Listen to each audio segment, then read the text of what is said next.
see me? Hey, there you are. Hey, Paul. Hey. So, I am just now starting the audio recorder. Alright, so that's set up. And I'm starting the video recorder.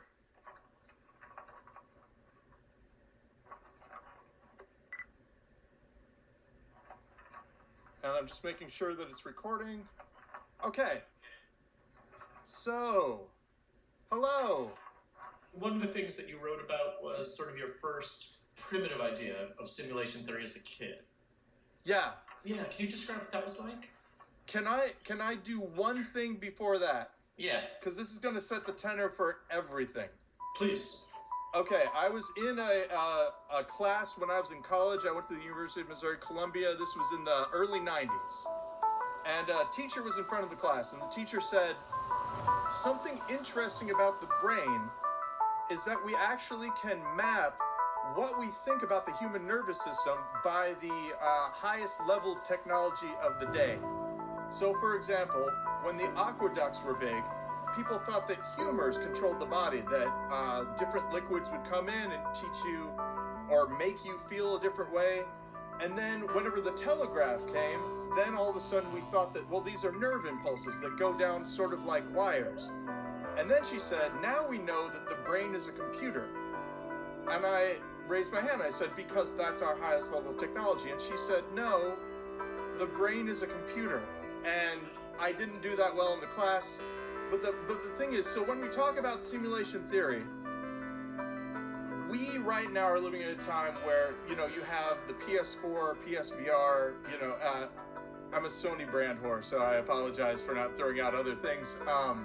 But the basic, virtual reality level of simulation is something that we can use as a model. But it isn't necessarily what is going on. And I think that's important, that we can use it and we can understand that that's what's going on, but we aren't necessarily in a server room somewhere. It might be something different.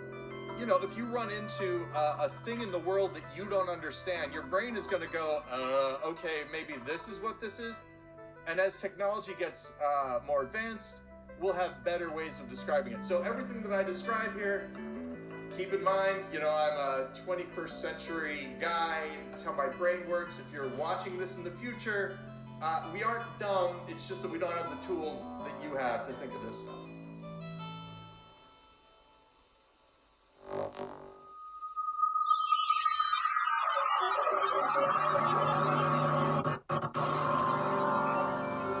In September of 1977, the writer Philip K. Dick, creator of Minority Report, Blade Runner, and Total Recall, addressed an audience of fans in Metz, France.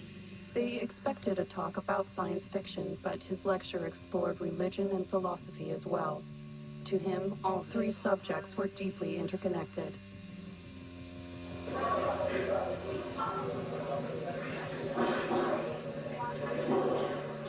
The title of my address is, If You Find This World Bad, You Should See Some of the Others. The subject of this speech is a topic which has been discovered recently and which may not exist at all. I may be talking about something that does not exist. Therefore, I'm free to say everything or nothing. Sujet de ce discours est sur quelque chose qui a été découvert il y a très peu de temps.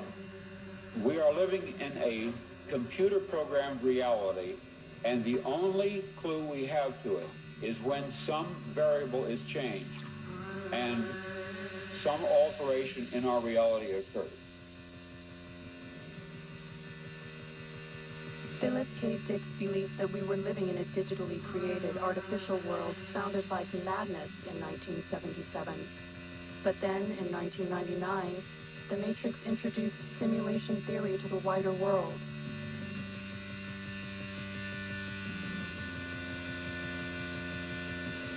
In the years since the film, this idea has begun to be taken seriously as more than science fiction. It is fiercely debated online and in real life, in classrooms, laboratories, design studios, and courtrooms. So the idea is, right, any sufficiently advanced civilization could create a simulation that's like our existence. And so the theory follows that maybe we're in the simulation. Have you thought about this? And a lot. Are we? I am actually in a simulation, and so are you.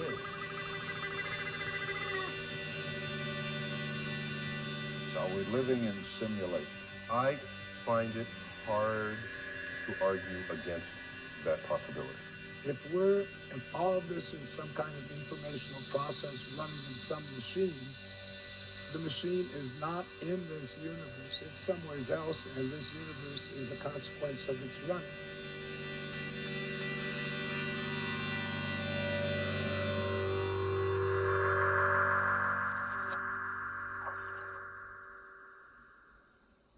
Because it's kind of getting that artifacting or whatever problem. Brother Mistwood, hey, how are you? Hello, I am sorry about the strange lighting. All I have is Christmas lights. You talked about sort of this journey starting after a spate of synchronicities. What were those like? There's a number of rather small examples. The kind of everyday things that you would, I'm thinking of someone and I turn the corner and there they are. I would start giving myself sort of tests. I'm thinking of an orange fish. I would like to see an orange fish in the next 10 minutes. And 10 minutes later in the walk, I turn down the street and there's a restaurant with an orange fish on it that I'd never seen before. So small things like that, and occurring with enough regularity, I began to sort of track my days numerically. And if you'll allow me to go on a tangent a little bit here, Rodney, I don't enjoy the average 5-day week. I like to work in weeks of 12 days. I would notice that sort of on every 12th day, I would see a certain type of thing pop up, and I tracked this over the course of about a year. And long story short, started to notice, things that would pop up with a certain regularity. On every third day, for instance, I would that would be when something would happen sort of related to my career, or every fifth day I would notice an interesting synchronicity related to my family, or so on and so forth. And at a certain point, of course, that becomes hard to delineate. Is this regularity something that I'm noticing or something that I'm making?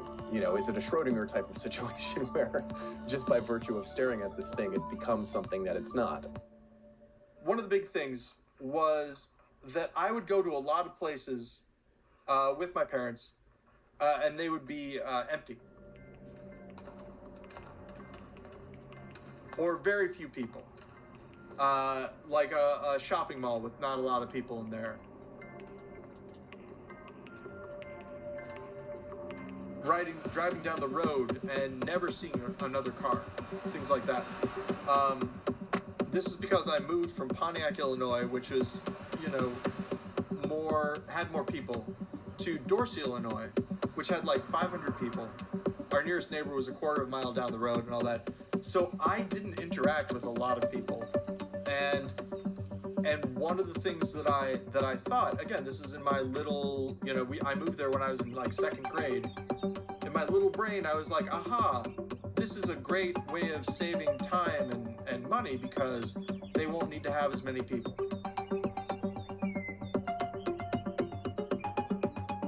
Occasionally I would go to St. Louis, which was about 50 miles away, but whenever we did, my dad had a very tight control over our schedule and our itinerary. Once I saw the idea of a facade this is on a Western movie thing. Once I saw the idea of it, I was like, oh, well, that's what's happening. All this time that we're spending in the car, this 50 minutes that it takes us, we're inside this car. They're playing, this film of us driving while they're changing all the sets into the St. Louis set.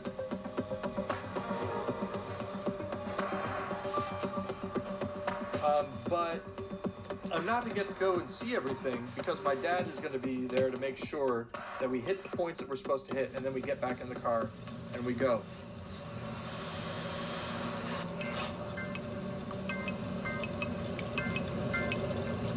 see me? There. I am an East Coaster who lives in Los Angeles.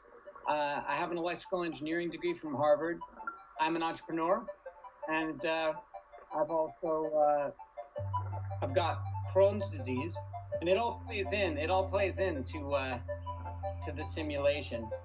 I think the sort of basic idea is that if you believe that enough incredibly high-power computing devices are going to be distributed in society, and that the computers will get stronger and stronger and stronger, like our cell phones. Hey, you guys! Hey, no, quiet. So, you know, if there are in fact enough machines that are running video game-style world simulations, the question is, you know, if there's that many fake realities and only one base reality, what are the chances that you happen to be in base reality? The odds that we're in base reality is 1 in billions.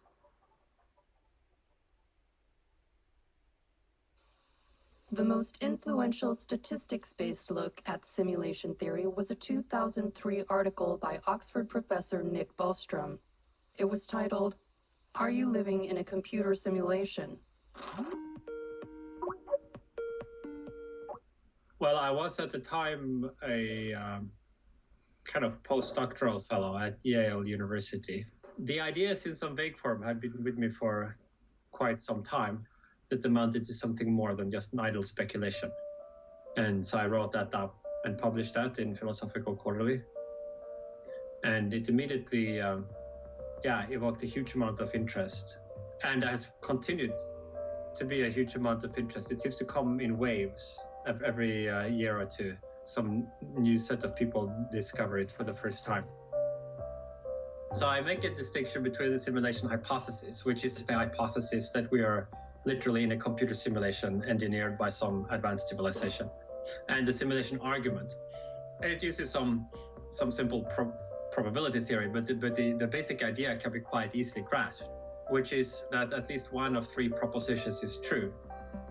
The first alternative is that most all civilizations at our current stage of technological development go extinct before they reach technological maturity.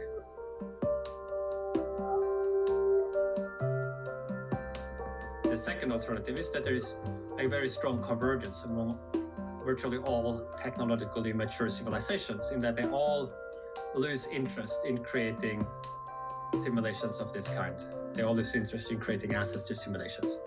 And the third alternative is the simulation hypothesis, that we are almost certainly in a computer simulation. So if you reject these first 2 propositions, it follows that almost all people with our kinds of experience are simulated. And then, conditional on that being the case, I argue, we should think we are probably one of the simulated ones, rather than one of the non-simulated, exceptional, original ones.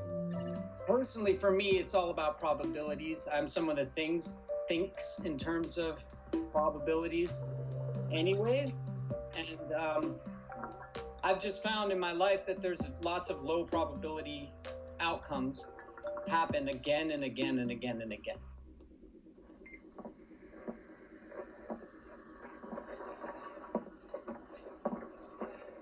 Bam. If I keep glancing off to the sides, because my screen's over there. Oh, okay. You're actually at my drawing table. So if I keep glancing over there, I'm just looking at you. And I'm looking at the camera. What kind of drawing do you do? It depends. You know Mobius? Sure. Yeah, I redrew one of his entire books with characters from Peanuts instead of characters from him. And then I just do painting and stuff, like just doing like fake Magnolia stuff. Nothing that wonderful, but I'm working more on the Mobius style for an entire new book right now. That's cool. So are you a full-time No, professional comic artist? I wish. No, I do special ed teaching. When did you start thinking that there was more to simulation theory than a science fiction conceit? Well, we know Musk, when he started talking about it, really started thinking about it more. The strongest argument for us being in a simulation, probably being in a simulation, I think is the following. that 40 years ago, we had Pong, like 2 rectangles and a dot. That was what games were. Now, 40 years later, we have photorealistic 3D simulations with millions of people playing simultaneously, and it's getting better every year. If you assume any rate of improvement at all, then the games will become indistinguishable from reality.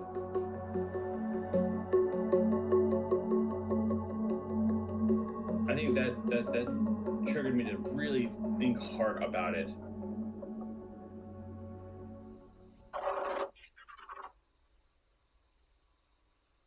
Does any one of us remember in any dim fashion a worse Earth circa 1977 than this? Have our young men seen visions and our old men dreamed dreams? I have. Nightmare dreams specifically of prisons and jailers and ubiquitous police. I wrote out these dreams in novel after novel, story after story. To name 2 in which this prior ugly present obtained most clearly, I cite The Man in the High Castle and my 1974 novel about the U.S. as a police state, called Flow My Tears, the Policeman Said. I'm going to be very candid with you. I wrote both novels based on fragmentary residual memories of such a horrid slave state world. Or perhaps the term world is the wrong one, and I should say United States, since in both novels I was writing about my own country. Some people claim to remember past lives. I claim to remember a different, very different present life. I know of no one who has ever made this claim before, but I rather suspect that my experience is not unique. I can even tell you what caused me to remember. In late February of 1974, I was given sodium pentothal for the extraction of impacted wisdom teeth. Later that day, back home again, but still deeply under the influence of the sodium pentothal, I had a short, acute flash of recovered memory. In one instant, I caught it all. You are free to believe me or to disbelieve, but please take my word on it that I am not joking. This is very serious, a matter of importance. I am sure that at the very least you will agree that for me, even to claim this is in itself amazing. Philip K. Dick wrote over 8,000 pages trying to understand the recovered memories he experienced in February and March of 1974, an experience he called 2374. This writing is known as the exegesis. Eric Davis, working with Pamela Davis and Jonathan Latham, wrestled with this text to edit a single book from it. It was a great experience, although a kind of crazy-making one in a way. And you know, you're really you're like in the antechamber of the guy's problems and his trauma and his despair. And it was such a vast text that you kind of had to do it by attrition, really. There were a number of things that really worked. One is that when he was really engaging his own writing, we included that. When he was describing experiences, we included that. There's a part where Dick describes the writing the exegesis as a hell chore. I think it shows the challenges of wrestling with extraordinary experience, and particularly experiences which we can find throughout religious history of insights, seeming insights into reality that, for whatever positive vision they give you about the true nature of things, do manage to undermine your sense that the everyday world is at all a coherent, realistic operation. And that's quite a harrowing ride.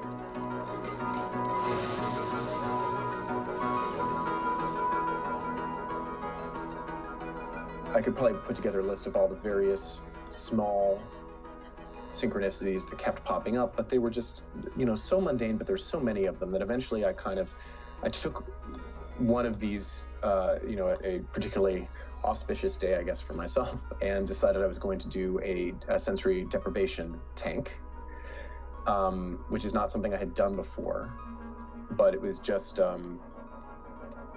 something that felt like it would be an interesting experience. And so I did that, and there's a guy in New York here on 23rd Street who has a sensory deprivation tank in his apartment, which is a strange thing, but you go in, he gives you the spiel. You ask him any questions, and then you go into it. And I, never having had done this before, I kind of went to it not really knowing what to expect, but he said, just sort of like ask for what you want, or ask for, what you'd like to know. And, the sense I got was like, yes, I'm asking the universe or whatever, but I'm also really asking myself. And, maybe those aren't different things, right?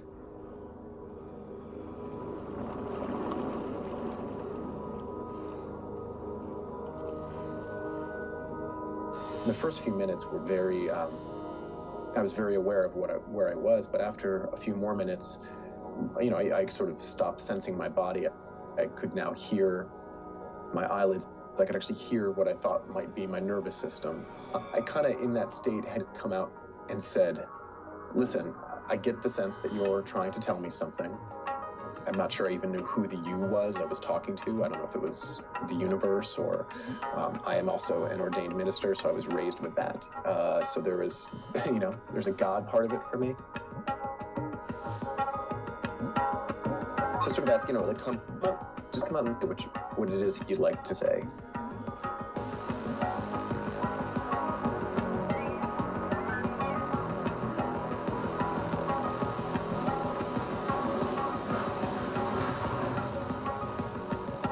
Yeah, and I'm not a new age guy at all, or at least I wasn't before I did this, but my head started to buzz.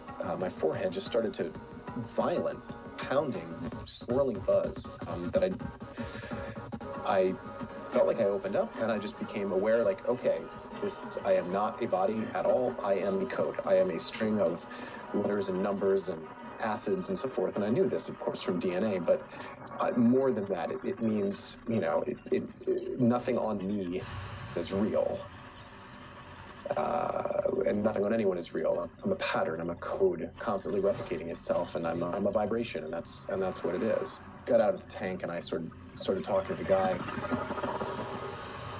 And he was talking about, it's your third eye opening, and sometimes that happens. And I asked him, well, what do I do with that? And he's like, I don't know, enjoy it. I've always had a little bit of a sense of this, but this is the big event. I was about 11 or 12, and I'm adopted. I'm a pastor's son. My adopted dad is a pastor, so I go to church every Sunday. And I believe at this point in time, though it wasn't a Sunday service, I think it was like an Advent service. It was at nighttime, and most people have some reference for church, but in case you don't, there are people, they're dressed up, and they're sitting in, this is in the early 80s, so people dressed up more than they maybe do now, and they're sitting in pews. Pews are like long benches, and they have their hymnals open, and they're singing, and I look around at everyone singing, and I think to myself, the way we're making these noises is that we have these meat flaps, and we're forcing air through these meat flaps, and we're making noise, and we're animals basically, yet we put on all of these clothes, and we sit in this place, and we're making these noises by forcing air through our meat flaps. And I start thinking about how bodies move, and how weird it is that they move that way, and just the absurdity of the situation keeps on going around in my head. I'm like, oh, none of this is real. That's what's going on. And as soon as I had that realization, the only way I can describe it is I was nowhere. I was nothing. I felt sort of like loneliness was a thing. I was the personification of it. I was cut off from everything. It was only me. And it was soul-crushing and claustrophobic. But I didn't see anything. It wasn't that I saw blackness. I wasn't seeing, and I wasn't feeling. It was this almost negation of self, except that I was there feeling this weird emptiness, this goneness.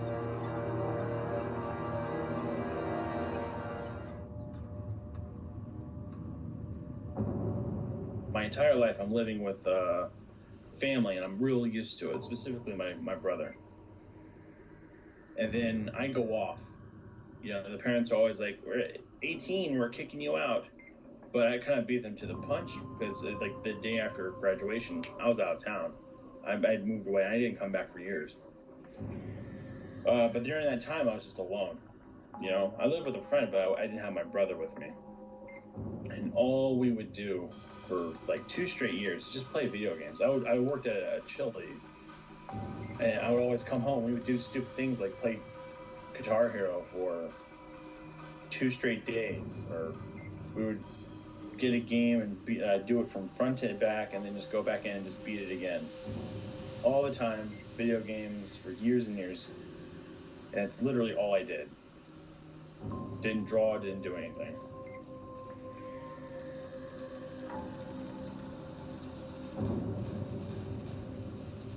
And so I got in a dark place there. It's like, maybe I'm stuck in this rut on purpose. Maybe it's not my design. It's whatever. I'm not religious at all.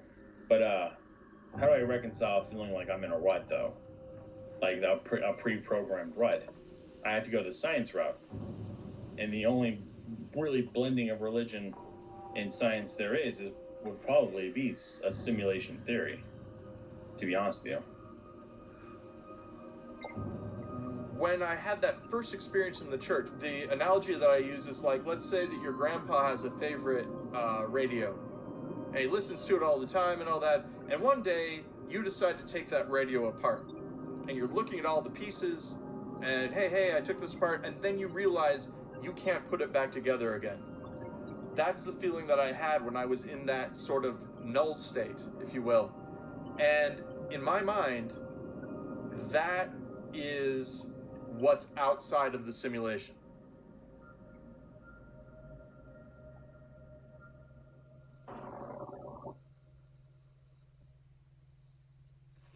Contemplating this possibility of a lateral arrangement of worlds, a plurality of overlapping Earths along whose linking axis a person can somehow move, can travel in a mysterious way from worse to fair to good to excellent.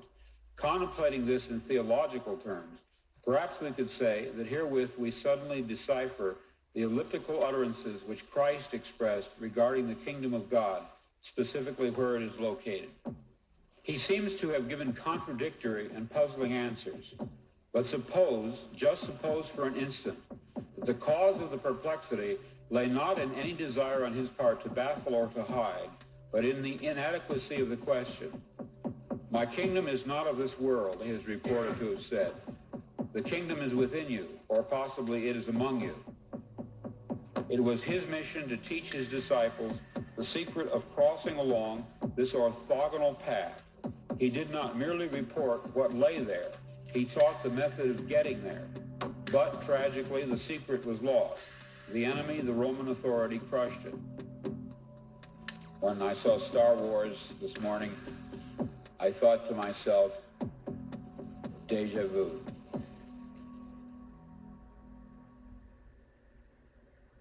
The simulation idea has been around way before all of us started thinking about computers.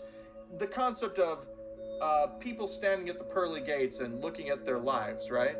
What is that if not a debrief, if you will, after you get out of a simulation? Hey Miller, look what I found. Wow. Realistic, isn't it, Mr. Miller? René Descartes tried to build an epistemology from a foundation of skepticism and radical doubt. I will suppose that some malicious demon has employed his energies to deceive me.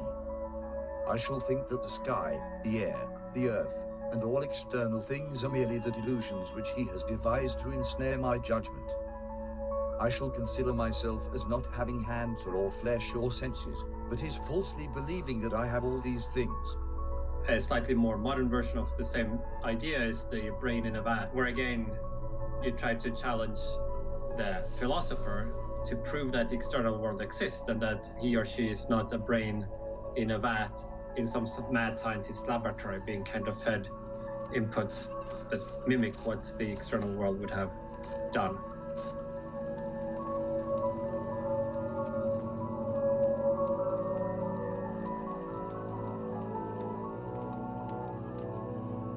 So it didn't really matter how realistic these thought experiments were. They were just logical possibilities, and the challenge was how can you disprove them? 1,000 years before Descartes' evil demon, a similar idea was put forth in ancient Greece by Plato. He describes, like, imagine this situation. There are figures, they're chained inside of a cave from birth. They have no experience of what's outside of it. They're looking at a wall, and on the wall they kind of see this projection. Do you see men passing along the wall, carrying all sorts of articles which they hold projected above the wall? Statues of men and animals made of wood and stone and various materials? Of the objects which are being carried in like manner, they would only see the shadows. Emily Pottist wrote about this parable's relevance to both simulation theory and other aspects of digital communications and miscommunications. It's a very cinematic metaphor, and I just love that, how, you know, that sort of imagination of how film affects us.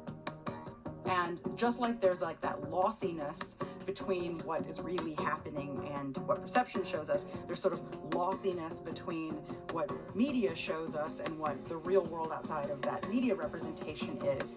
So now it's not just what their senses decide to show them, it's what the media decides to show them. And this is extremely dangerous to our democracy. Let's go back to Hindu myths. You find these incredible myths of, like, you know, the king's going along and stops for a well and he drinks, and then he goes and he has a whole other existence, a whole other life, and then pop, he comes back in, and they'll even go have worlds within worlds within worlds. So you have this structure of worlds within worlds, and once you have that, it undermines the primary world. It really kind of crystallized for me when I started observing the experience of the villager in Minecraft. He's a massively simplified version of us. He has free will. He moves about the space as he sees fit. Well, the interesting thing, though, is for me what it was with the villager is, you know, what does he do when you, the avatar, come down into the game of Minecraft? You know, and you inhabit your avatar in Minecraft and you descend to Earth. What does the villager do when you encounter him? He looks at you, you know? He looks at you as if you are the same as him. Of course, you're not, because you are being controlled by an intelligent higher power. It'd be hilarious if Elon Musk was a player character. And he just comes into the games like, hey, you guys know, we're simulated. This could be some simulation. It could. Do you entertain that? But then he gets to log off, go back to Artificer Heaven or whatever, and laugh with his weird extra-dimensional friends that, hey, I was just playing around with that simulation again today. And I keep dropping them hints, but no one's picking it up. But it's interesting because, for me, the villager speaks to, there are a few different levels of what, you know, being raised in a Christian faith I would call God. There is the God who made the world, and then there's the avatar who is descending in front of you, and they're different because the God who made the world is not the person who's in front of you. We don't get to see that. We don't get to see the creator of the game. To extend this metaphor to perhaps ridiculous lengths, you know, 1 minute, a pixel on your screen will be representing a flower, and it is that flower. And then the next minute, a villager will walk in, and that pixel represents him.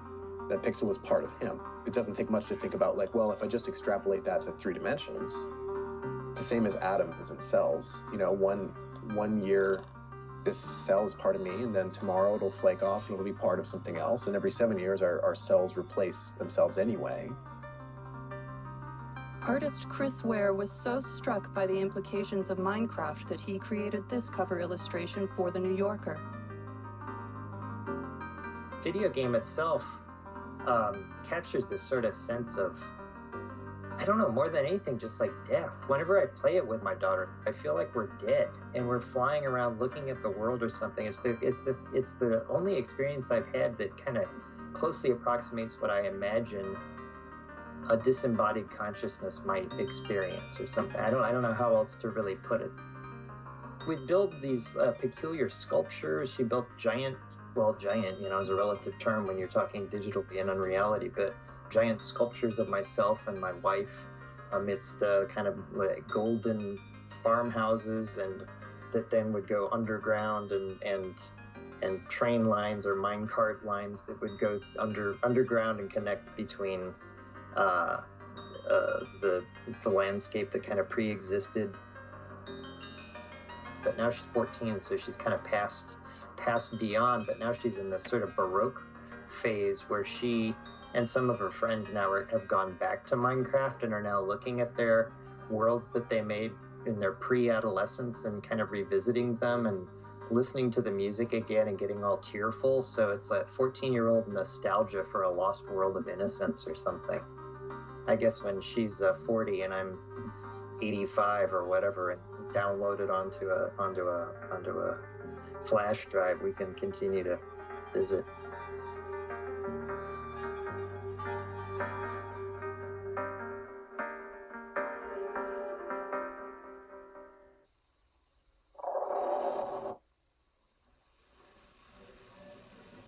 My relationship with the United States has always been a very bad one.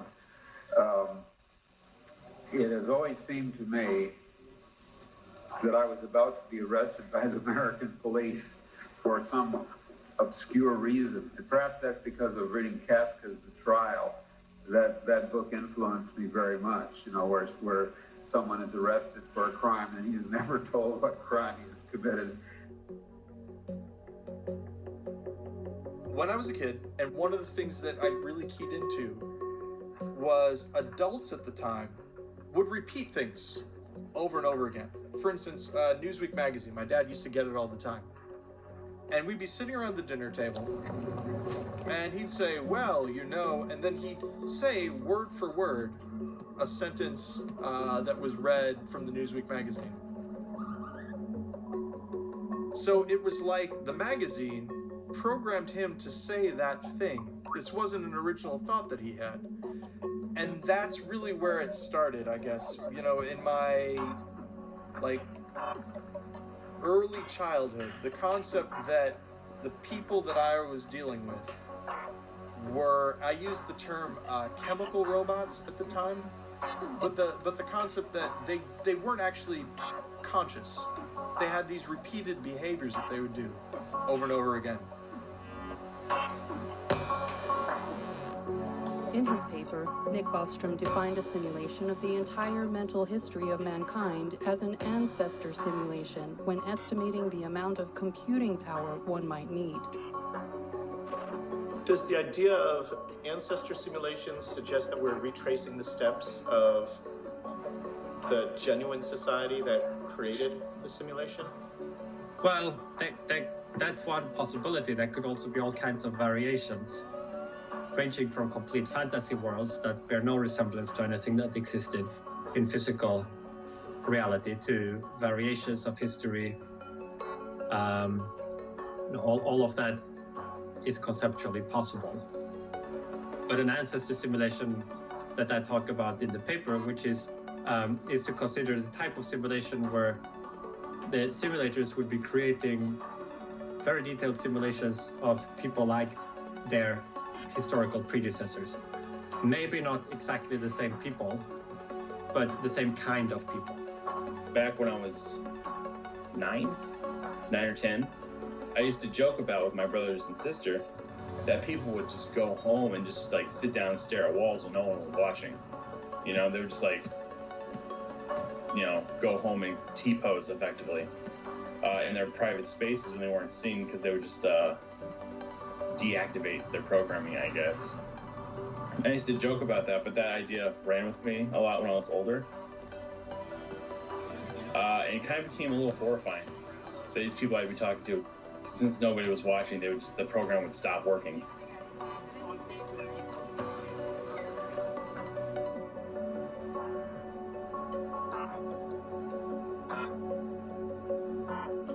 Does not assume that all the details of our world would be simulated to perfect subatomic precision all the time. And indeed, that kind of simulation might well be completely intractable. Obviously, it depends on the kind of compute power available in the basement simulator. If they have infinitely fast computers, sure. But no, the idea rather is that you would be able to create a simulation capturing only enough that to the simulated creatures they couldn't tell the difference. And that would involve some pretty clever footwork on behalf of the simulators that they would be able, for example, to fill in more detail in a particular part of reality when we are paying attention, but then not simulating all of those details all the time. I'm occupying maybe 20 square feet, and yet there's a whole world that exists because I know about it, just here in my brain. I worked with a company for a little while that launched what is now a very popular app that is an interactive fiction app. You know, there's an element of, well, it's just like writing a choose your own adventure, but what became swiftly obvious to me how simple some of our own decision making is from a coding perspective. A popular recent Reddit AMA was with a user who wrote, "I am a real-life non-player character."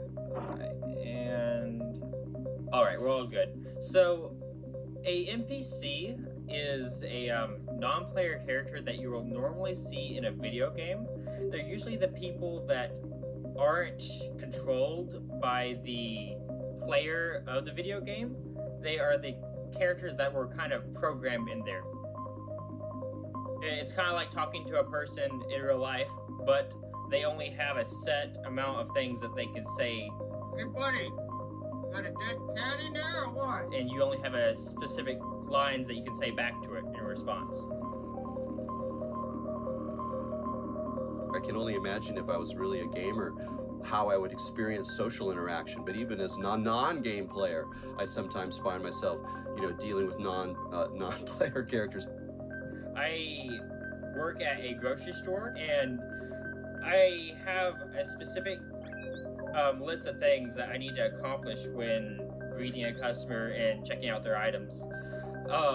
And because of that, it just made logical sense that I create kind of a mental script that I go through with each customer. When this stimuli happens to him, generally speaking, he reacts in this way.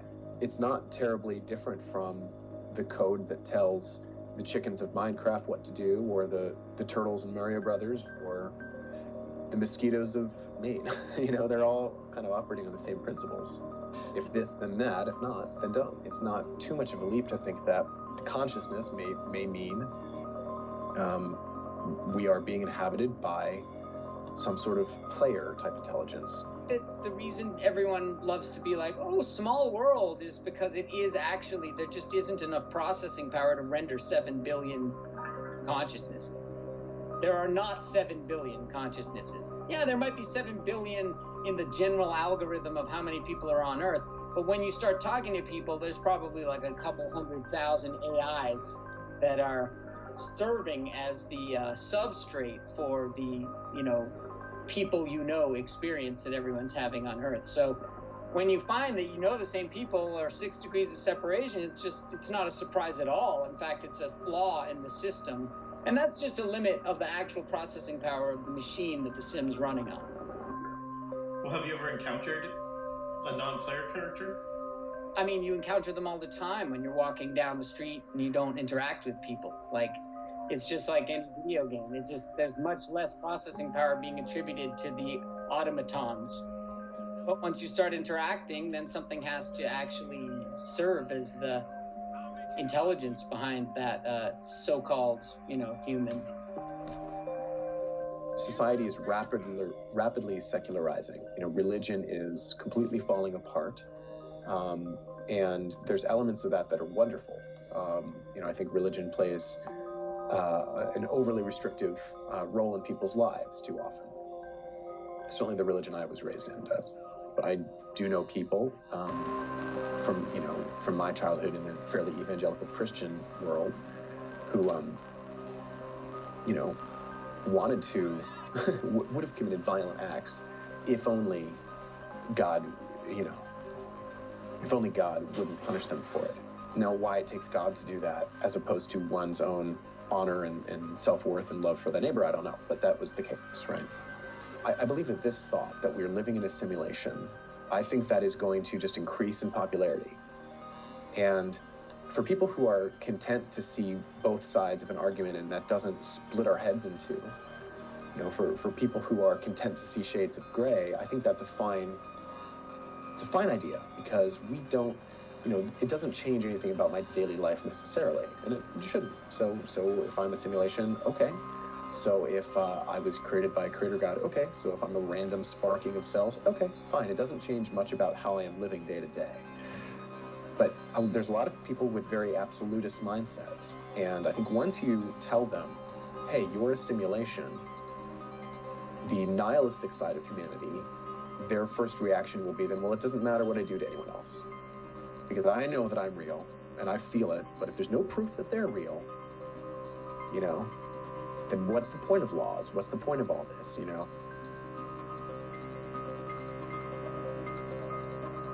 I do honestly think there is a certain degree of inability to separate real world from digital realities when you have something like the shooter in New Zealand live streaming what he's doing and going after people like he's in a first-person shooter, and going after the people who, like Muslims, or, you know, people shoot up synagogues, going after someone who is constructed as an other by the media that they consume. We must meet the threat with our valor, our blood, indeed with our very lives, to ensure that human civilization, not insect, dominates this galaxy now and always. However, you end up sort of in that place where everyone you shoot at just kind of disappears and they were all pod people, you know, and they weren't real, or the NPC meme, you get into a place where you kind of treat reality like these are digital, disposable bodies.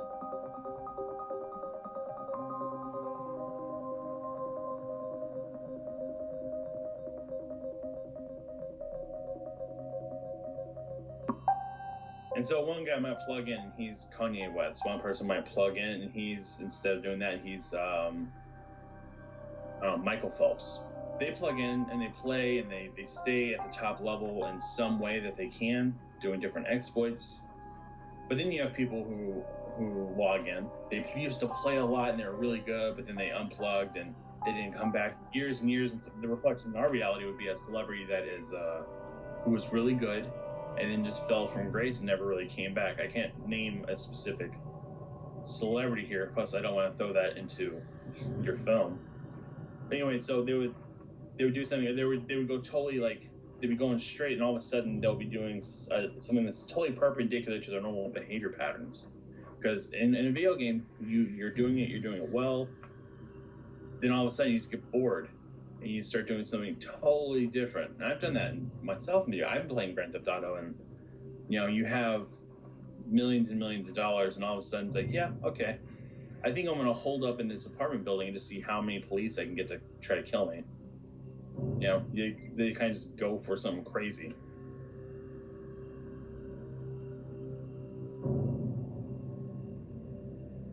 I once said to my uncle, well, what if this is all fake? You know, what if none of this is real? And he said, well, then what's to keep me from going door to door just shooting people in the head? Or what's to keep me from, you know, shooting you? And it always struck me as being, is that what you want to do? Is the only thing keeping you from doing that the fact that the world is real and there are consequences? Did you see that video of the gentleman on the West Coast, I'm sorry, who he hijacked a commercial air flight that was empty? It was just him on board, and he had no training whatsoever. And he started just flying around the coast. Flying, and he's talking about things. This is probably like jail time for life, huh? And this is shortly before he crashes purposefully into I believe, an island. Just offshore. But yeah, it's nuts. That's one of his last thoughts, is how much it's like a video game to him. Then he crashes.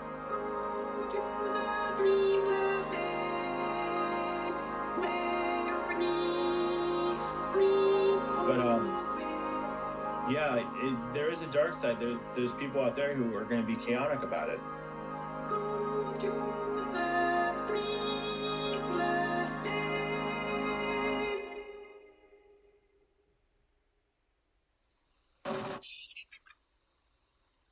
What we need at this point is to locate, to bring forth as evidence, someone who has managed somehow, it doesn't matter how, to retain memories of a different present, latent alternate world impressions, different in some significant way from this. Philip K. Dick might have been surprised to learn how common memories of a different present would become in the 21st century. If you remember a Kit Kat looking like this, then you could be living in an alternate reality. Welcome to Conspiracy Chat and That. Today's topic is the mind-warping, reality-bending Mandela Effect. It's called the Mandela Effect because hundreds and hundreds of thousands of people remember Nelson Mandela dying in prison, and that actually never happened. But hundreds and hundreds of thousands of people are like, no, I remember Nelson Mandela died in prison, but like that never happened. So when reports of the former South African president's death became news in 2013, it re-sparked the theorist debates on whether or not we've somehow slid into an alternate timeline. The Berenstain Bear children books have changed. They used to be called Berenstain Bears, and now they've always been known as the Berenstain Bears. Over 10,000 Mandela effects have been logged and confirmed. If you go back and literally find like a VHS tape of like Snow White from like 1998 and you put it in a VHS player, they say magic mirror on the wall. Tell me, bitch, that you do not fucking remember mirror, mirror on the wall. Well, that doesn't exist. Mandela Effect, alternate reality, I think yes.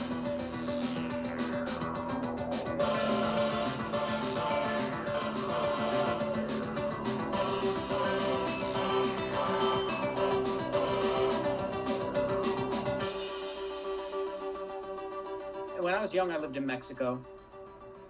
Very young, like 10 years old. And then I returned there for the summer with my mother once. I was 18 years old, and I really didn't know anybody.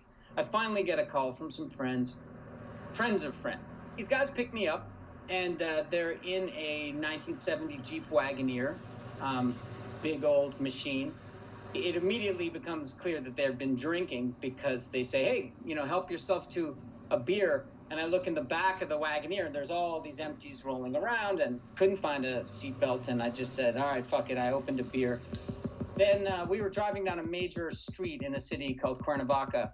It had a cement divider between the two sides, and the driver, for shits and giggles, decided to pop on in an opening, pop onto the wrong direction, and drive until there was another opening.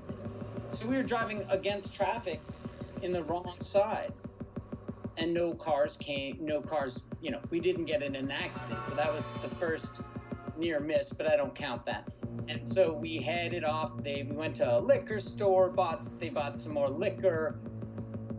They said, oh, what should we do? Let's go to the pyramid. So there was a pyramid in town. And so we head over, we climb the fence, we're walking on a Mexican pyramid. It's, it's kind of an awesome experience in and of itself. And they're getting bored. They say, all right, that's it. Let's go home.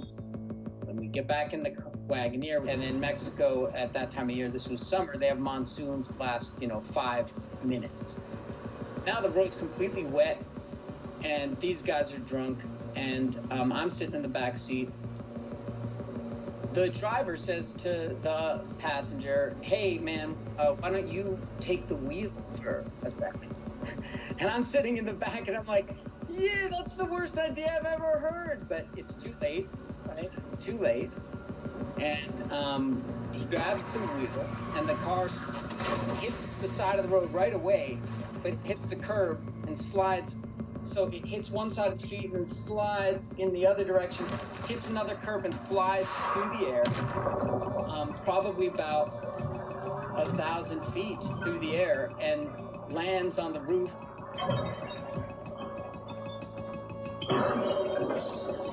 All the windows shattered, and I broke ribs because I took the impact of the roof, and gasoline started pouring out of the car, and I got the wind knocked out of me. I crawled out of the window and got as far away as I could. And then a truck pulls up. And they say, oh, great, banditos. And then another car pulls up, and it's the Federales, the Mexican police. You know, the banditas just leave. And I'm like, oh, great, the police are here. And they're like, no, actually, it's worse. It's worse that they're here. Once they learn that we've been drinking, they're gonna arrest us all, and then they're gonna ask for a big bribe for you because you're American. So I was standing in the darkness, and then another car pulls up. A guy gets out, and he says, excuse me, I am the chief accountant of the Cuernavaca Police Department, so the local city police. And he knows about the corruption of the Federales. And my hosts managed to get the information to him that they had hidden an American in the darkness. And they got me out of there. But the whole thing, it seemed so implausible that I'd survived. The likelihood of all of that was just so low. Somebody's got to be putting their hand on the scale. Because I kind of just think of it in terms of the algorithm tweaking probabilities so that things are essentially more interesting. Because it's a game. Okay, so I think the first public place where I actually was able to put a name to an idea, probably the Matrix movies. You know, you can't mention simulation without mentioning that. The book he keeps all of his stuff in is what's it called? Simulation and Simulacra. It's right there at the beginning of the movie. It just throws it right in your face. After the trilogy was over, they released that animation, the Animatrix. Yeah, I think that one really hit home the button. Like, the idea was planted, and that thing really pressed on it. And Renaissance Part 1 and 2, it's kind of hosted by almost like this technology demigod who's kind of bringing you in and out of reality. You know, as far as like what's going on inside the Matrix, what's going on outside the Matrix, the history of how the simulation was built. I moved to Canada. I lived in Canada for a couple of months. And so my friend from Illinois drives up to Canada. We're hanging out. What do you want to see? I don't know. Let's go and see this dumb Keanu Reeves action film. So we go and see this movie, and it's pretty good. And then he gets out of the tank, and we're like, whoa.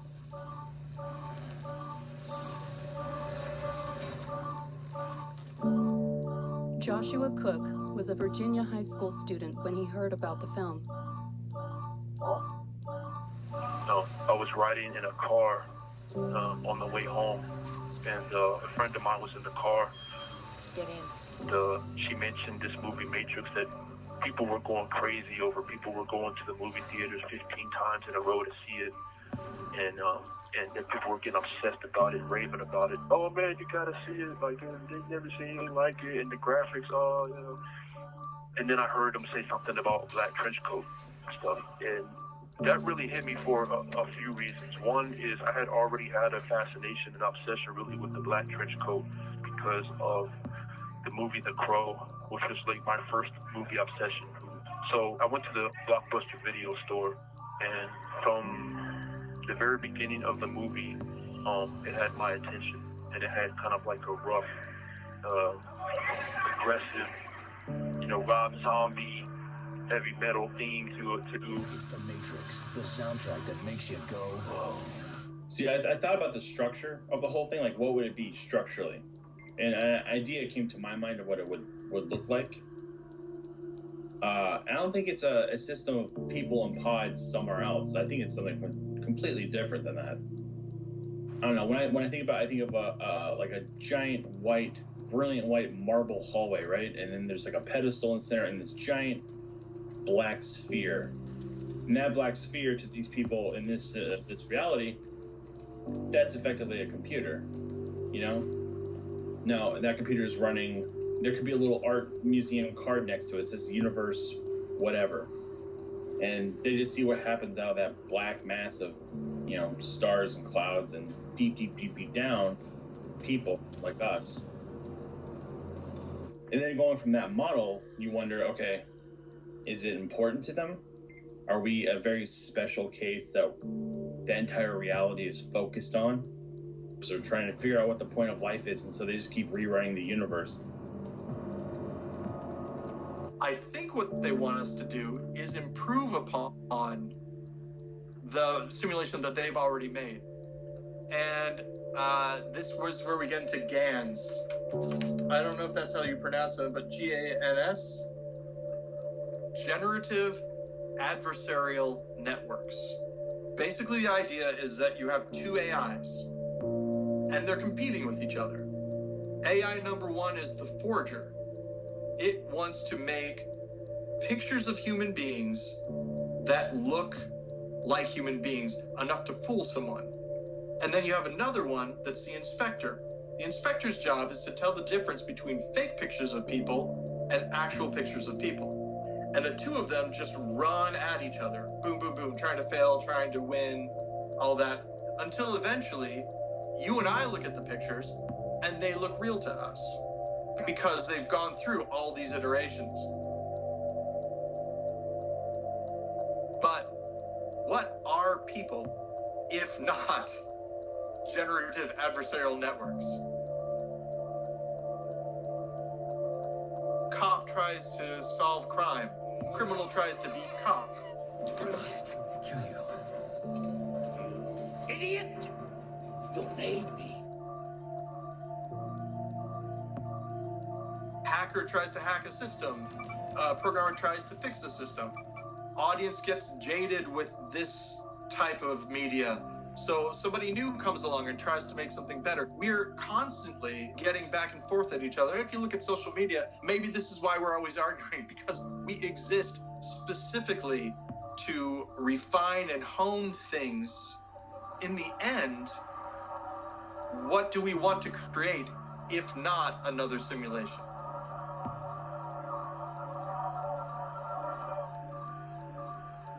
Yeah, I mean, there were a few lines in there that were pretty deep. Neo asked Morpheus, why do my eyes hurt? And Morpheus looks at Neo and says, because you've never used them before. I felt the same way, and I felt like, man, there's got to be more than this. Okay, you've never used your eyes before when he gets out of the Matrix and everything's blurry. That's very, very similar to sort of what happens in the Plato's cave when he goes when you're taken outside the cave, it takes a while for your eyes to adjust to what you're seeing outside the cave. And then when he comes back inside the cave, he can't see either because he's used to seeing things as they really are. And so, you know, it says, oh, and your friends are sort of watching on the projection screen things, and they give themselves awards for being the fastest and best at spotting what's going on, and you just aren't interested in this anymore because you've seen so much more. It's funny how this just sort of like value system that allows us to believe that we know something that everyone else doesn't, like also contributes to that othering when he's walking down the street and everyone is fake, you know, and then, yeah, and the person in the red dress, and then later the guy's like, oh, I engineered her. Yeah, that seems like, that is such a school shooter fantasy, that you have these unique eyes to see what no one else can see, and everyone else is just like, they're just asleep.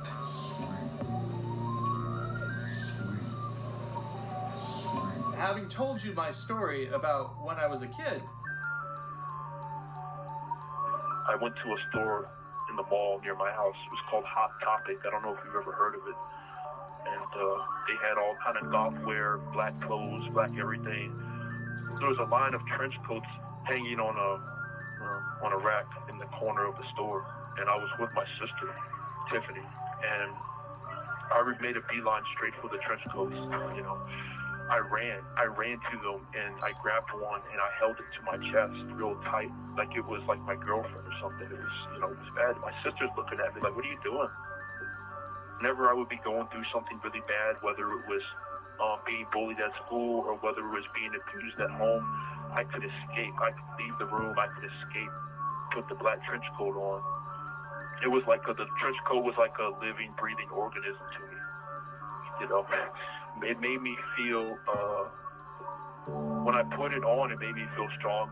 It made me feel powerful, unassailable. It made me feel closer to Neo than I ever been.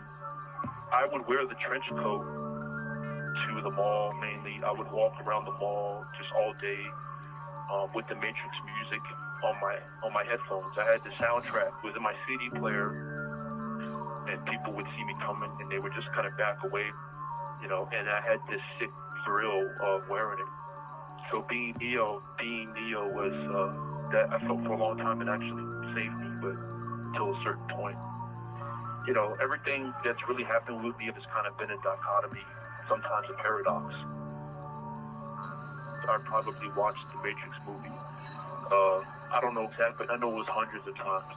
After I saw it the first time, I had to watch it again, and then I had to watch it again, and I watched it again and again and again. There were days when I would watch it 2 or 3 times in a row, and like the world that they were in, this boring, you know, trite, mundane, you know, this sickening world. I felt the same way. It just felt like nothing was going right. What the hell am I doing here? And I felt like, man, there's got to be more than this. Maybe there's something with this Matrix thing.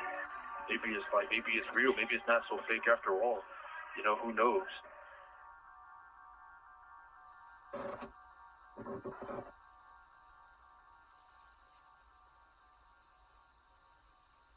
One thing I really want you to know. These claims can neither be proved nor can they be even made to sound rational in the usual sense of the word. It has taken me over 3 years to reach the point where I am willing to tell anyone but my closest friends about my experience beginning back at the vernal equinox of 1974. Il y a une chose que j'aimerais bien que vous sachiez. Je me rends compte.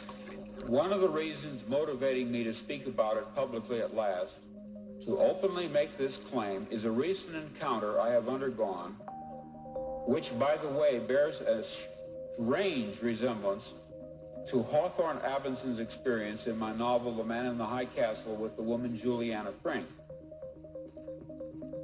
Une des raisons qui me motive à parler en public. Juliana read Abinson's book about a world in which Germany and Japan and Italy. Now, this is a little difficult if you haven't read the book, but he wrote a novel in which Germany, Italy, and Japan lost World War II, and he was living in a world in which they had won World War II. She felt she should tell him what she comprehended about the book. In other words, that his novel was true. When I was working on Jimmy Corrigan, the main character meets his dad and then his dad dies. And as I was working on the story itself, I met my dad for the first time and then he died. John Updike said something once about the strange predictability of fiction. And he just kind of let it go at that and didn't really follow up on that. But there is something where you get into this imaginary world of writing stories and reimagining memories where you can kind of start to feel like you're not necessarily predicting the world, but having some play in the stream of it or something. For several years, I have had the feeling, a growing feeling, that one day a woman who would be a complete stranger to me would contact me and tell me that she had some information to impart to me. And then she would appear at my door, just as Juliana appeared at Hawthorne Abinson's door. She would tell me exactly what Juliana told Abinson, and that is that my book, like his, was in a certain real, literal, and physical sense not fiction but the truth. Well, this did finally happen to me. I even knew that her hair would be black. One of the first things that a lot of science fiction critics remind you when you're talking about science fiction is not about prediction. But of course people think about it anyway. And Dick has quite a few. Like he's no slacker in the actually anticipating the future department, especially around consumer gadgets and ideas about consumer gadgets. But I think what's more prophetic is just what it feels like. to be alive right now, you know, to be confused, ontologically confused. Like, I'm not really sure where reality is exactly. I'm certainly convinced that there's a lot of very dark forces on the horizon. There are things that are trying to manipulate me using information or using the fact that I'm still a subject of capitalism, and they're kind of manipulating that. And at the same time, there's sort of like deeper rumblings in the nature of the world that seem really unclear. And at the same time, people seem potentially drawn into their own sort of solipsistic world of like manipulating with the world through all these interfaces and kind of detaching in a way, even at the same time you're completely bound up. And that's a primal theme in Dick, is the tension between our social reality, that reality is a social construction that we are always able to kind of fragment away from in generally harrowing ways. We go into solipsis, we go into psychosis, we go into paranoia. And so I think he captures the texture of our life. I mean, especially like, just as a trivial example, the texture of like lots of little alerts all the time, you know, pings on the phone, and you know, here's your email, ding, and then, oh, don't forget this, and like that kind of mind that's constantly distracted by these little bits of information tugging at us, some of which are advertisements trying to like, or, you know, you start thinking about a trip, and then you write somebody in an email, and Google reads your email, and then suddenly all the ads are like, trips, trips, trips. It's just like, whoa, that fabric of consciousness is just straight out of business. I remember typing guns for sale on like Google, and in Virginia, I said Fairfax, Virginia, and I saw this place was called Galleon Sporting Goods Store, and I remember like a few days after I looked that up, I was in the basement with my father, and he said, "I seen your searches for guns for sale." And he looked at me, and he had like this worried / angry look on his face. And I didn't say anything. And we looked at each other for a good minute, almost like a standoff. And then I walked up the basement steps and left, and we never had another conversation about it. He had this great line about that he thought that the contemporary world was sort of recreating the animist world that pre-modern people saw. And his work captures that sense of a kind of profane technological animism and aliveness that is not very trustworthy. I love you, Daddy. Dick was always aware of the broken. People are broken. Technologies are broken. Cosmologies are broken. Gods are broken. Even though it seems like other people are just always paying attention to like the new and how the new technology is going to solve this thing, what I experience my technological life is just a lot of broken things. So you have your giant developers. You have Activision Blizzard. They do World of Warcraft and Overwatch. You have EA, which is I think I've seen EA related to the Nazis more than I've seen them related to video games. They're pushing out these things now where you're paying full price for a video game, but you're only getting like 40% of a video game, and the portion you get is broken and buggy, and sometimes, like, literally in case of some games, it's like the latest one was Atlas, is unplayable. Like, it's literally dead on arrival. People are still paying full price for it and getting tricked into it, can't get refunds. They get patches that don't work. You're stuck in these digital worlds that aren't going so well. And then when you get out of them, you're stuck in a reality that's not going so well either. And you can't help draw parallels. The grass is dead on both sides of this thing. Perhaps right now, maybe our artificers are a little bit more active than we thought. And they're just like really hot fixing a lot of things, and they're quick patching reality right now, and it's just like shit's hitting the fan right now. That's what's happening outside Matrix and Neo's world too. It's like the real reality, if you get outside of the Matrix, is terrible. The real reality is like war and you can't breathe. To me, the subtext of that is like maybe there was a taboo that we transgressed, that we went past a point of no return. February 17th, 2003, it was a Monday.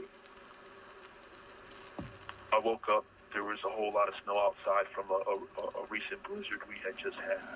And I walked downstairs, and, I saw my father shoveling snow, so I got my clothes on and helped him shovel the snow. And in the middle of doing that, I remember my mother came out and she looked up and she said, "There's so much snow. We're gonna remember this for a long time." I spent the rest of the day in my room playing violent video games and watching the Matrix movie with my black trench coat on and my gun in my hand. As evening time continued, paranoia sunk in even further. Lightning struck my brain. And this is what hit me. I said to myself, the only way I could find out for sure, if the Matrix was real and I wasn't losing my mind, was to simply pick up the phone and call her. I left my room and I walked precariously over to the house phone in my parents' bedroom.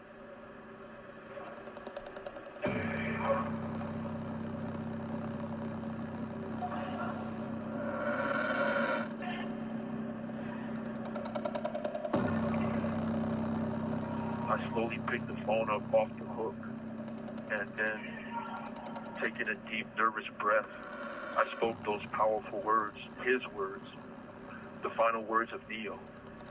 I know you're out there. I can feel you now. I know that you're afraid. You're afraid of me. You're afraid of change. I don't know the future. I didn't come here to tell you how this is going to end. I came here to tell you how it's going to begin. I'm going to hang up this phone. And I remember sitting there on my bed looking up at the Matrix poster, just saying basically, fuck my life. You know, I got my shotgun out and I put some slugs in there in the chamber. And I slid the action forward. And I left my room, but before I did, I put a CD player on my head, headphones on my head. And this one was a little different than The Matrix. This one was by a band called Drowning Pool. The words to the song were beaten, why for? Can't take much more. Something's got to give. Let the bodies hit the floor. Let the bodies hit the floor. Let the bodies hit the floor. Let the bodies hit the floor. Let the bodies hit the floor. That's what I was listening to as I left my room. And I went downstairs to get to the basement. Bodies hit the floor. Let the bodies hit the floor. Let the bodies hit the floor. Let the bodies hit the floor. Let the bodies hit the floor. Let the bodies hit the floor.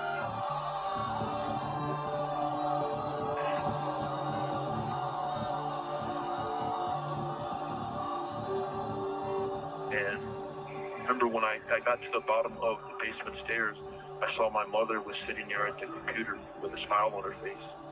And she turned, she swiveled in her chair to face me, and when she saw the gun in my hands, which she'd seen for the first time ever, her smile disappeared, and I shot her.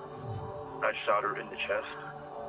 And I turned my attention to my father, who was on the other side of the basement, and he was at his computer too, and he dove under the table, and he was looking at me with a look I'd never seen on him before, and just that look of shock and disbelief. And I remember I crouched down to be level with him, and I shot him about 3 times.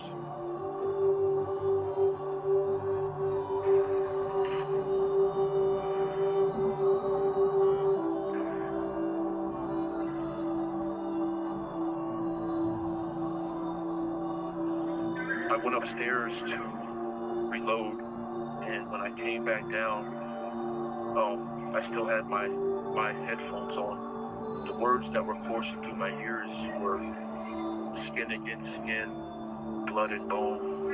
You're all by yourself, but you're not alone. You wanted in, now you're here, driven by hate, consumed by fear, that the bodies hit the floor. That's what I was listening to as I went down for the second time to the basement.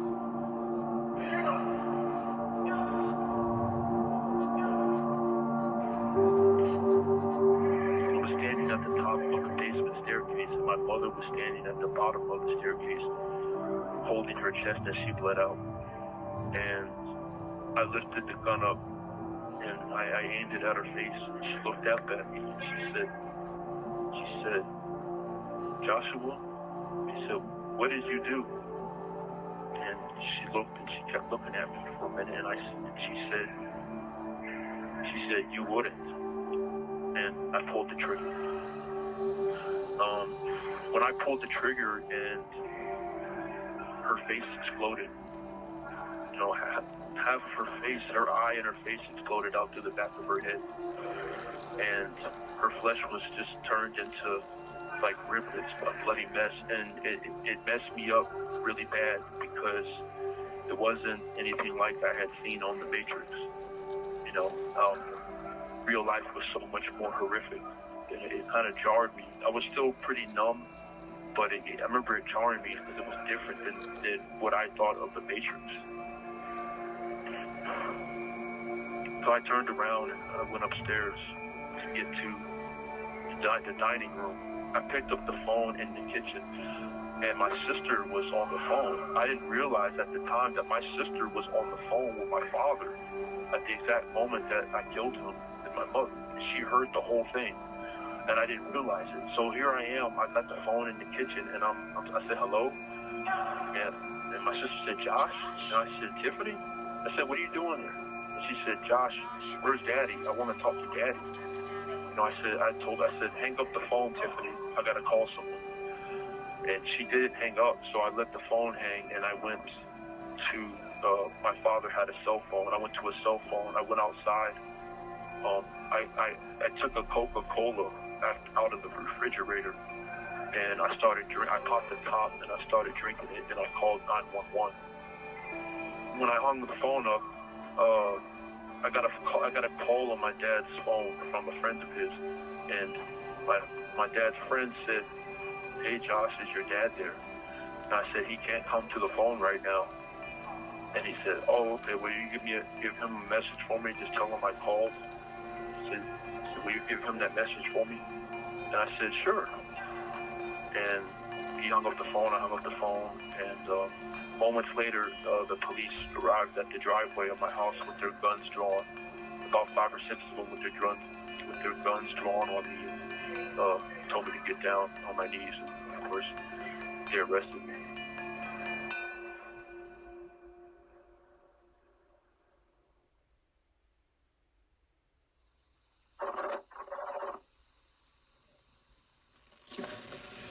I, in my stories and novels, often write about counterfeit worlds, semi-real worlds, as well as deranged private worlds, inhabited often by just one person, while meantime the other characters either remain in their own worlds throughout or are somehow drawn into one of the peculiar ones.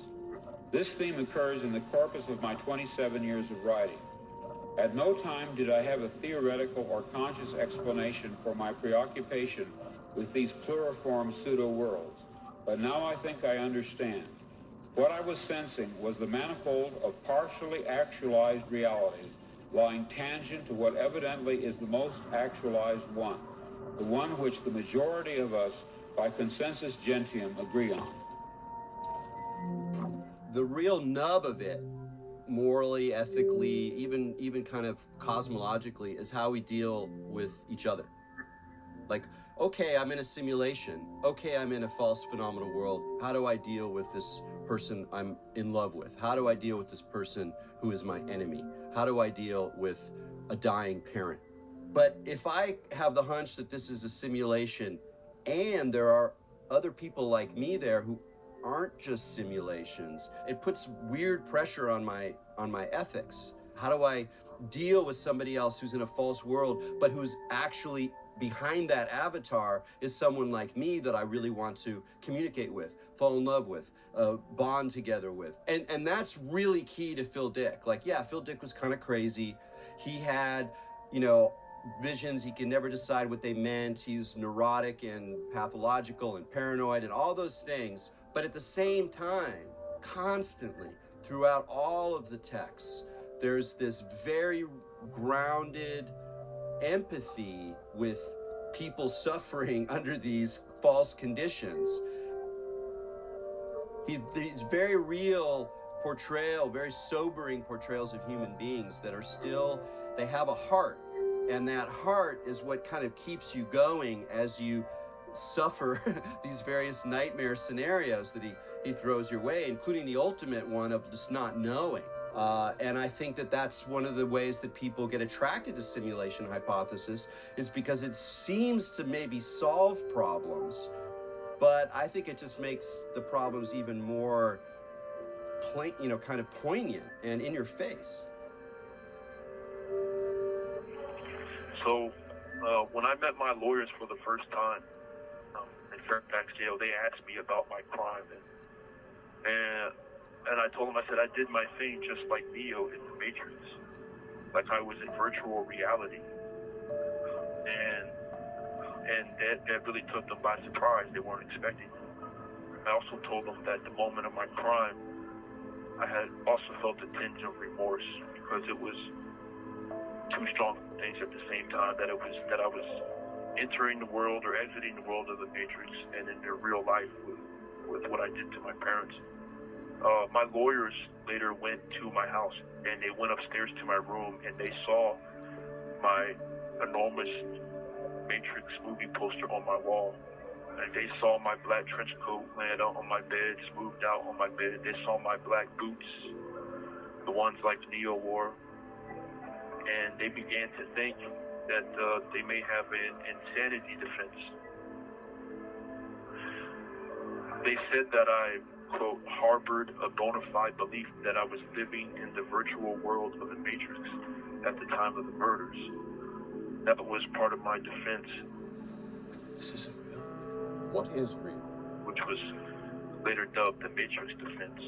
The Matrix defense is a version of the insanity defense and is a descendant of the taxi driver defense of John Hinckley. It has been used multiple times since Joshua's trial, most notably by Lee Malvo, aka the DC Sniper.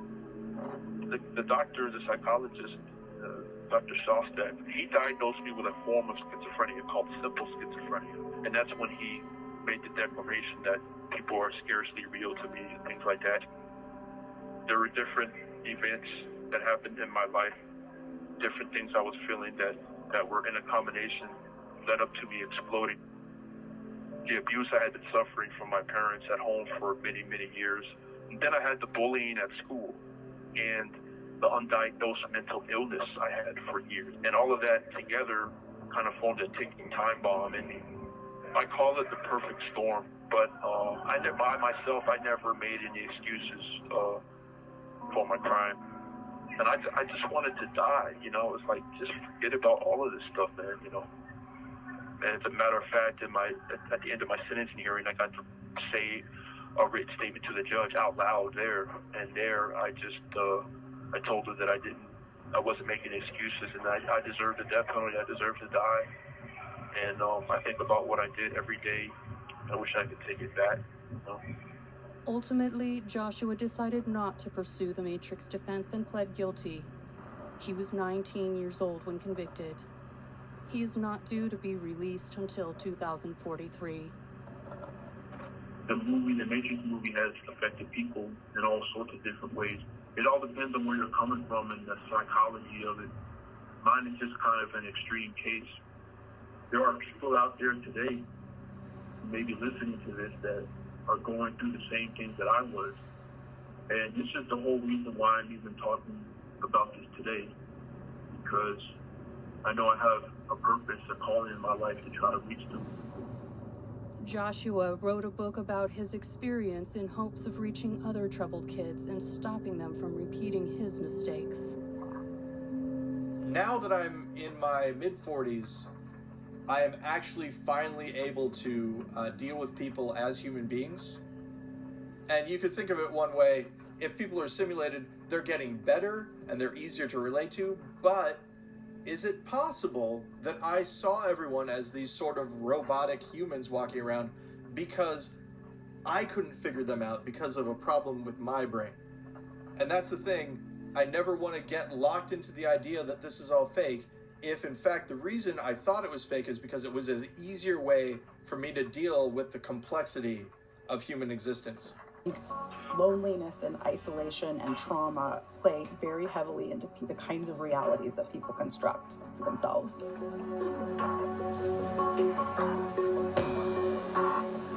And if there's a player that is responsible for me and is playing me, then, you know, maybe he's a genius, but maybe he's like a 12-year-old kid. And so the thing I've got to do is I've got to keep leveling up, and I've got to stay interesting for him. Would you make different choices than you might otherwise in order to keep your player interested? The way I think about it is, you know, if you're playing a video game and sometimes you see like a giant blinking cursor telling you to go to a certain place, I keep looking for those, and when I see one, I'll stop and I'll pause and I'll say, you know, thank you for that, and I'll, you know, and then every once in a while I'll just make a completely batshit decision that no one seems to understand, including myself. I'm like, well, there you go. I hope you're interested. Just like all the other theories, no one's gonna know until they're dead. And I don't believe that it's flawed enough that it could somehow tear and we'd find ourselves exposed out of the matrix.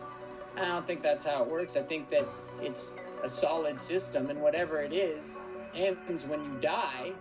But it's totally plausible that you then wake up in an arcade in the year 3000 and put another quarter in and do another life on Earth in the year 2019, you know?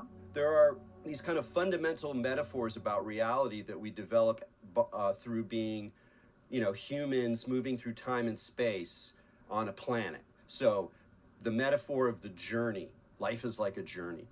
Well, another one we have, and we all have it, is waking up from a dream.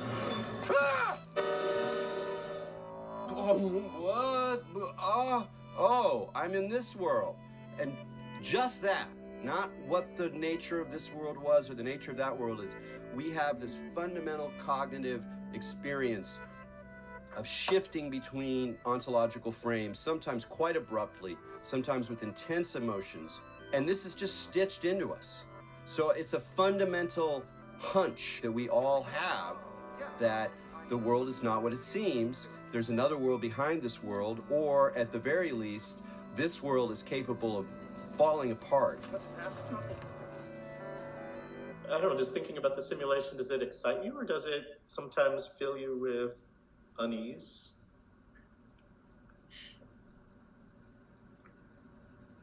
Well, I guess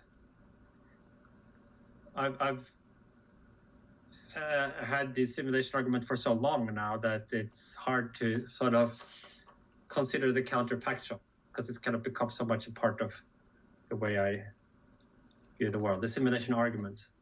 I do think that it makes it quite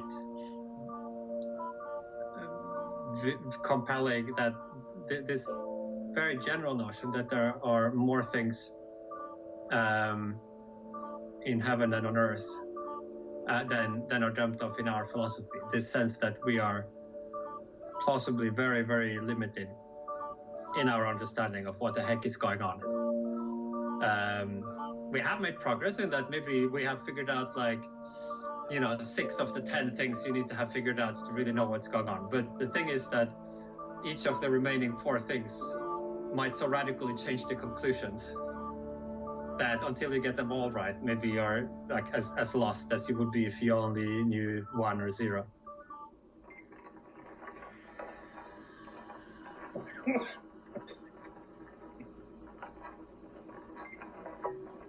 I was laying in bed, I was thinking about it. So hypothetically, what if tomorrow I dress in all white, I slick my hair back, and I'm like, hey, I tell the local media, we're here to send a message that we should be good to each other, man. I'm starting a new thing, building up a almost like a religion, or just more of a philosophy of, hey, we are in a simulation, so let's try to gain the attention of those people, now those entities running the thing. So going forth here, we could do things like, gigantic light, like simultaneous light displays, giant monuments, just a giant tablet that says, hey, something profound, and in unison just flashing lights out. So one person walks by this black sphere in their great artificer hallway, and all of a sudden there's a red light blinking that was never there before. They'd be like, oh, hey, experiment, whatever is talking to us. And who knows if we just keep going with it and going with it and going with it, do things like organize the Earth in a more logical pattern to get ourselves spread over the universe, because the larger screen we have to display our message, the more attention we'll get.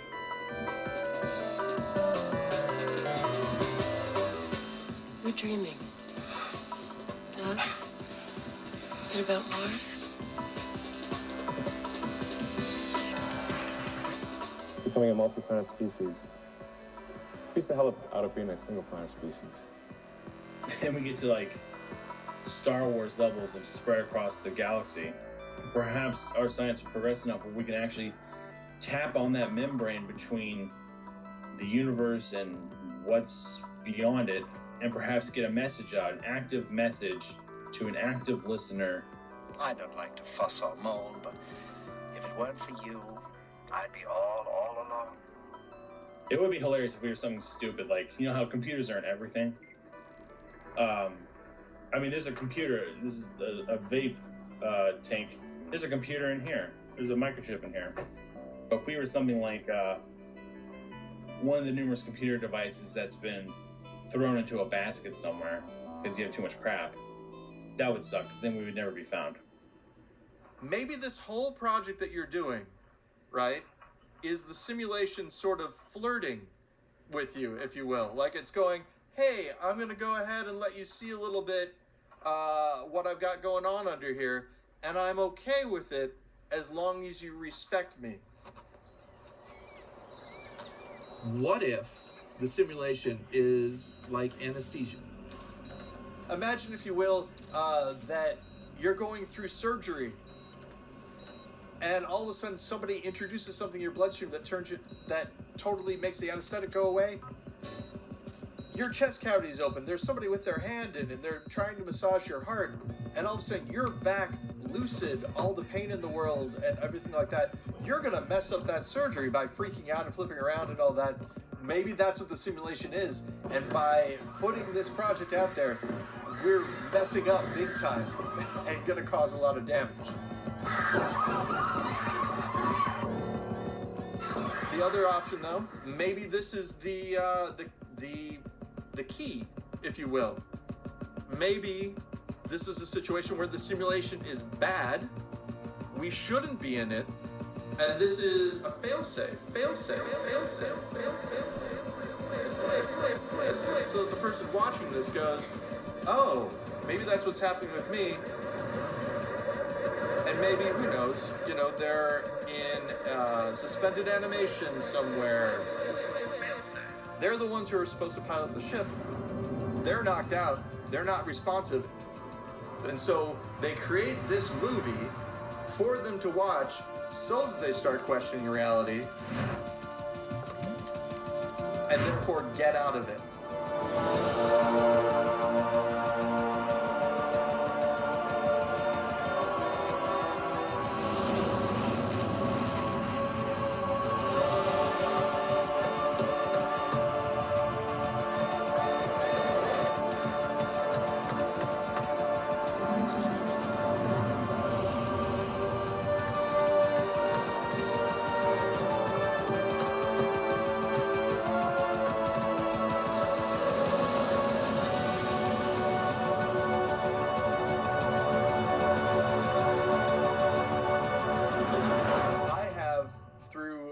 Dreaming and waking up, lived thousands of different lifetimes.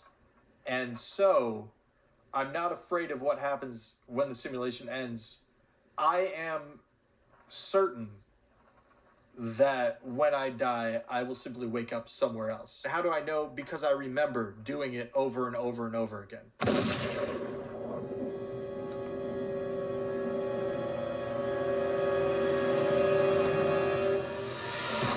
Good morning. This is your wake-up call. Thank you for staying at the New Darwin Inn. The time is 10:30 a.m.